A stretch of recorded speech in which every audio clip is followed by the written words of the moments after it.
এখন আমরা চলে এসেছি লোহাগড় মঠে। আর কিছু কাঁচা মাটির পথ পার দেওয়ার পরেই আমরা পৌঁছে যাব লোহাগড় মঠে।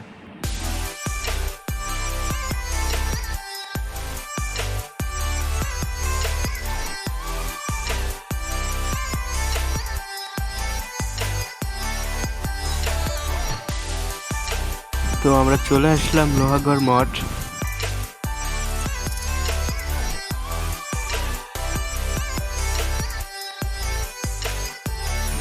এই মঠগুলো হয়তো প্রস্থে আরও লম্বা ছিল, হয়তো মাটিতে চাপা পড়ে গিয়েছে। আর এর মধ্যে একটি মঠ আমরা দেখতে পেলাম যে রং করা বা সংস্কার করা হচ্ছে। তো এই ছিল লোহাগড় মঠ ভ্রমণ করার সেই ভিডিওটি।